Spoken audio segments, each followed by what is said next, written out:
Hello, guys and gamers. I don't feel like doing an intro, so just like, subscribe, do the usual YouTube stuff, whatever. I want to talk about Splatoon 3 today, and we recently had like a direct for it that showcased like all of the cool new features and additions and new stuff just coming into Splatoon 3. And I feel like Splatoon 3 is a very interesting case because it's kind of a rare breed when it comes to video games nowadays. It is a multiplayer sequel. And a lot of people have been complaining about Splatoon 3 on the internet because where else would you complain about things?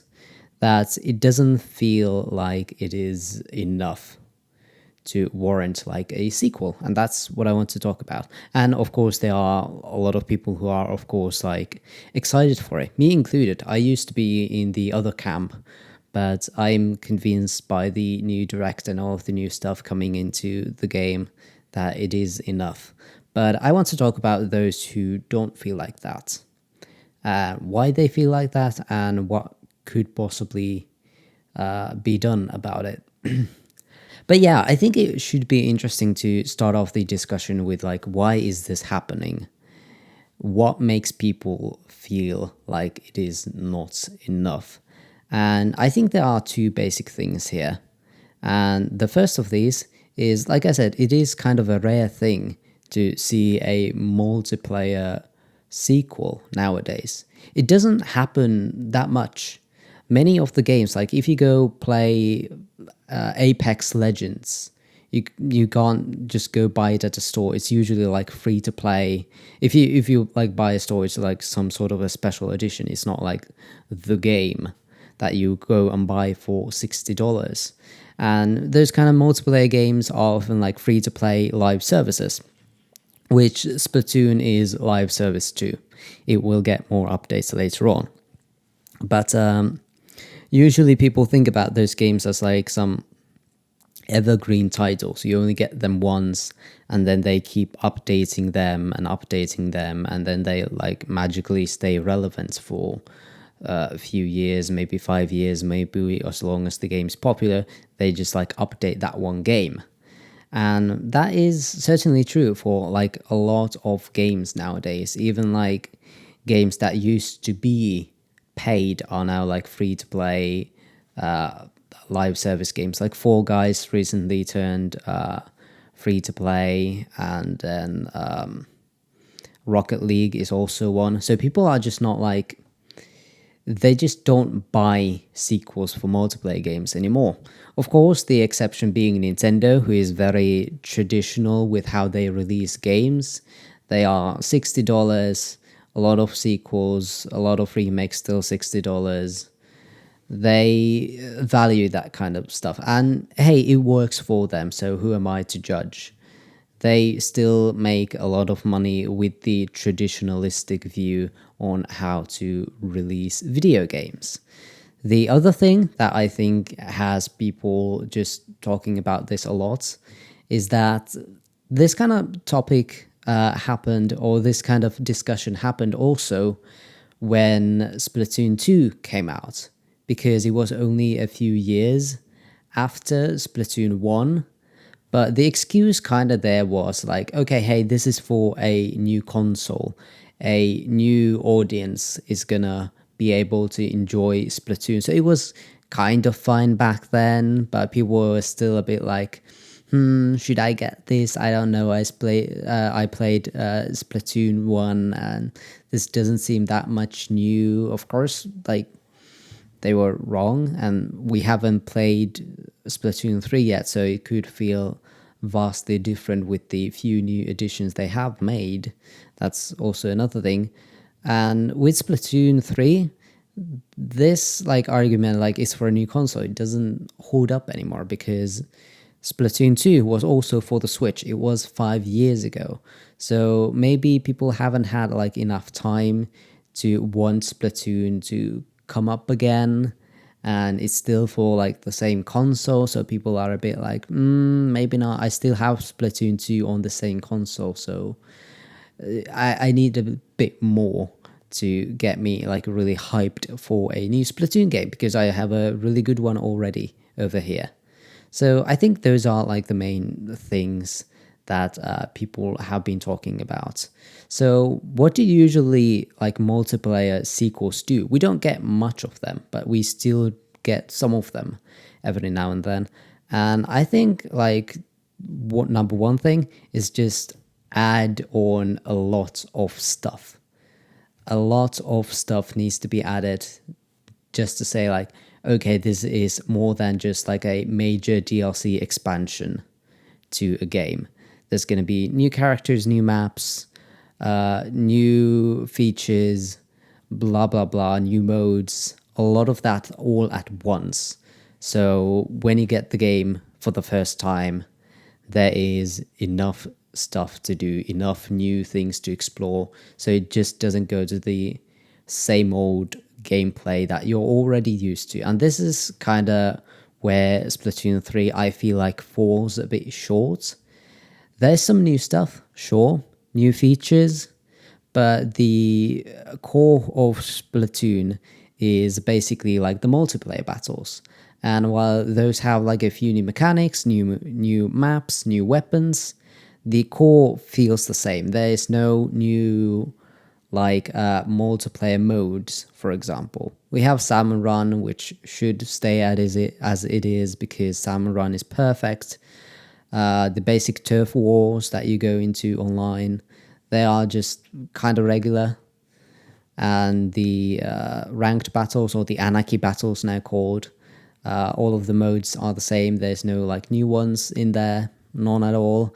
There will probably in the future they will add on like new modes and stuff, but for now there isn't. The only thing that has really changed is Splatfests, where instead of like 2 teams you now have 3, and the structure of the Splatfest is a bit different. But those happen every once in a while. Those are not like the usual thing that you will play through. Splatfests happen like every few months, I think. I'm not sure how often they happen, but sure, the structure there is different, but the regular gameplay feels a bit similar, and that is definitely not a good thing.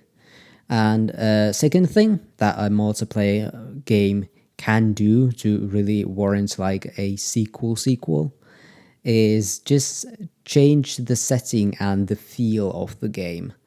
And this is something often done by like big multiplayer shooters like your Call of Duties and Battlefields.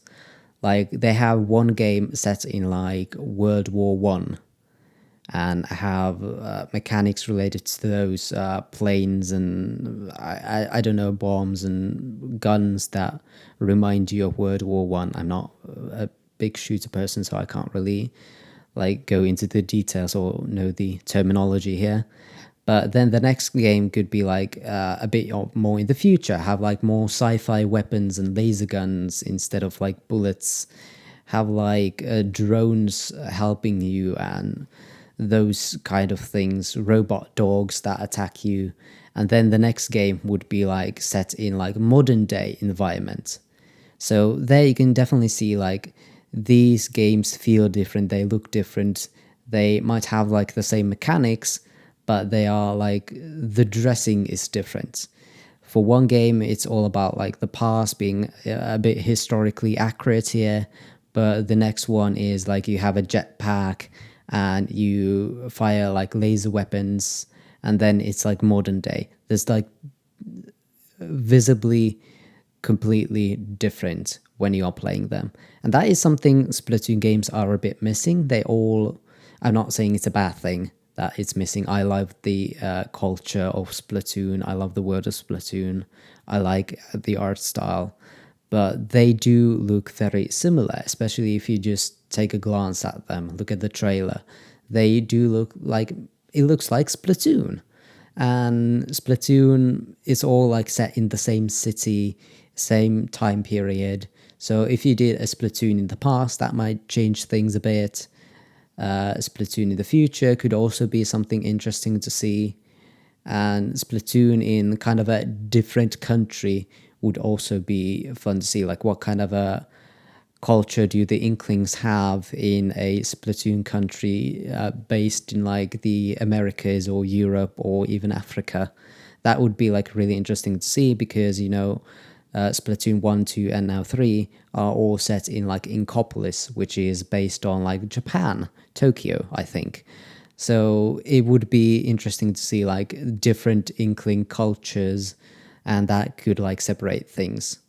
And number three, that multiplayer games can do is have kind of a big new gimmick, which I talked about before, like a long time ago when Splatoon 3 was first announced. I was back then like thinking like Splatoon needs a bigger gimmick, some sort of a hook to get us in.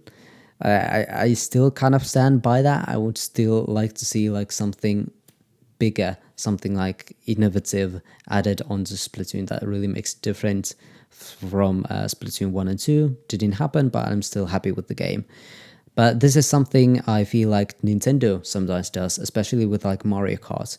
If you look at Mario Kart Wii, that was kind of basic of a Mario Kart game. Then you had Mario Kart for the 3DS, Mario Kart 7, which added like flying, going underwater.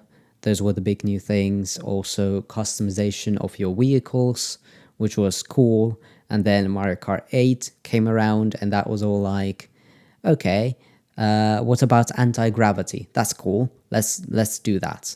So something like that, some completely like new addition to the gameplay would have been really cool to see. And with Splatoon, I think they could have done something a bit more like the single player could have been like a bit more open. A lot of people were speculating like open world stuff. Maybe you could have done like replacing the basic battle mode of Turf War to be slightly different. And having like the 3-team Turf War, I think it's a good idea. And I hope that becomes like a completely new battle mode later on. That would be really interesting to see. And, stuff like that you could do. And maybe, well, you added in a few moves. I think that's great. But, you could do stuff. You could still do stuff with Splatoon that makes it the same, but also different. And hey, maybe copy Mario Kart and do like anti-gravity things. That could have been really cool and would make for some really interesting stages. But I'm completely fine with Splatoon 3 myself. I'm probably going to buy it, maybe not day one, but definitely within that time frame, definitely getting it this year. But if you're still like not convinced, what can you do? Well, there's always like the recommendation of you can just wait. You can just wait. It is completely okay. If you don't want to invest like $60 into Splatoon 3 because you don't think it's like good enough just yet, you can just like wait for reviews, try out the demo that is coming, or the Splatfest premiere thing. Only available for a few days, which is kind of a shame. It would have been nice to have like regular battles there as well, so more people could try out Splatoon if they want to. And then if you just still are not convinced, you can just get the game later on. There is no shame in that. If you feel like the game doesn't offer much for you at the moment, there will be updates to the game. Nintendo already promised that. So you can just like wait a while for, stuff to happen, more modes to get added, more weapons to be in the game. And you can just wait until you know a bit more, like what's the game gonna have, new stuff, what kind of new stuff there is gonna be. And if like in 6 months, in a year, the game is still like, it doesn't impress you, then it's okay not to buy it. You can still keep playing Splatoon 2 if you want to. And maybe try out some other games. Put that $60 into Xenoblade 3 or Pokemon Scarlet and Violet or Breath of the Wild 2 whenever that is coming out. It is fine. It's okay not to buy a game. That's all. And if you're like curious about Splatoon, haven't played it at all, definitely try out the Splatfest premiere or go to a friend's house and play Splatoon 2 or 3 if you're not sure about it. That is like completely fine. You can do that. But what do you think about Splatoon 3? I want to ask you next. Let me know like down in the comments below.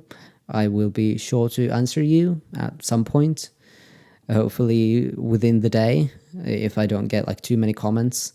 But yeah, I have nothing else to say here, so I will just see you guys next time. Bye bye.